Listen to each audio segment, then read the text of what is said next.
Hi there, and welcome to Winesearcher on what's a rather windy day, so I hope you can hear me all right. Evidently, we have this week Global Champagne Day, so that's called for celebration. So I've picked out a bottle of Champagne Larmandier-Bernier. This is a Blanc de Blanc, it's Extra Brut, and it is their Latitude champagne. So Larmandier-Bernier, a small family producer from Vertus and the Côte de Blanc, the more southern part of that of the principal Champagne regions. And this is a house that came about in 1971 as a result of the marriage of Philippe Larmandier and Elizabeth Bernier. The business was then taken over by their son Pierre and his wife Sophie, and today Arthur, their son, is now involved in the business. So there's a family tradition directly within the business of three generations, but they trace their history producing champagne, working as growers and makers in the region back 8 generations. So there's a lot of history behind this. As a small producer, they are very quality conscious, and their production is entirely from their own vineyards, and it's entirely made biodynamically. So just quickly, what's biodynamic? As opposed to just being organic, where your approach is you add nothing that is unnatural to the winemaking process wherever possible.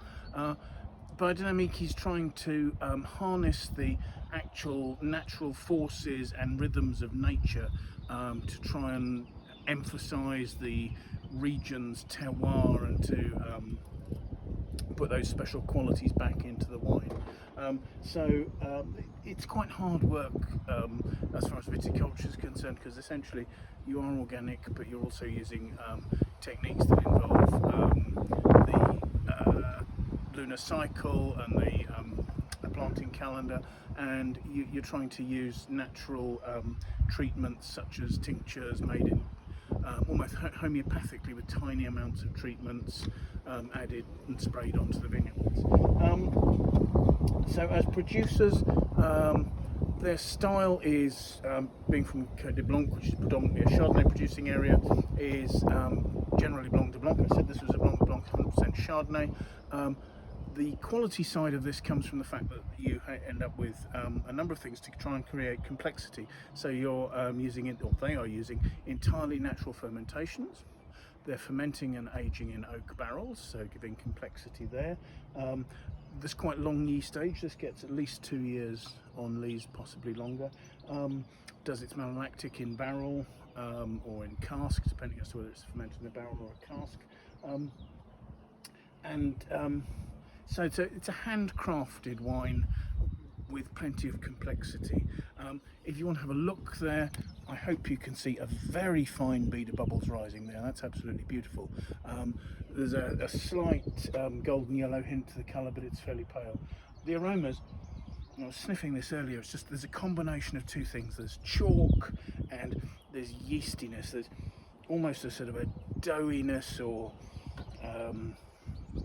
perhaps even sort of fermenting beer sort of note, but very clean, very pure, very distinct, quite powerful. On the palate,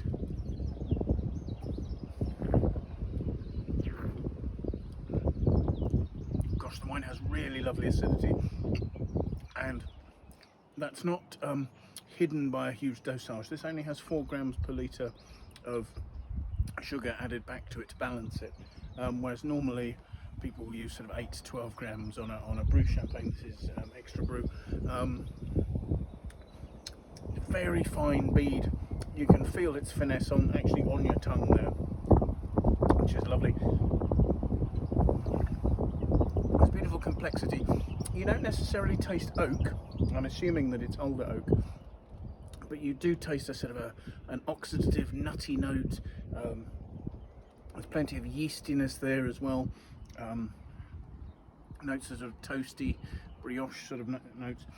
It's rich, it's fairly full, and even tasting it from a flute, which is going to emphasize the bubbles and slightly depress the fruit flavors. This is, for a Blanc de Blanc, is a really rich and rounded and quite powerful wine. perhaps, I guess, compared to a big rich Pinot style of champagne, maybe a little shorter, but there's a real freshness at the end of my mouth from on the back of my tongue from the acidity. There's a lemony crispness down the sides of the tongue as well. Beautiful long developmental flavour there, and the lovely acidity that's left in your mouth. This would be a fantastic aperitif and great with canapes. I can think of something like sort of lovely oily smoked salmon or something like that would partner with this beautifully. Really a champagne for matching with foods as well. So happy Global Champagne Day, everybody. Bye now.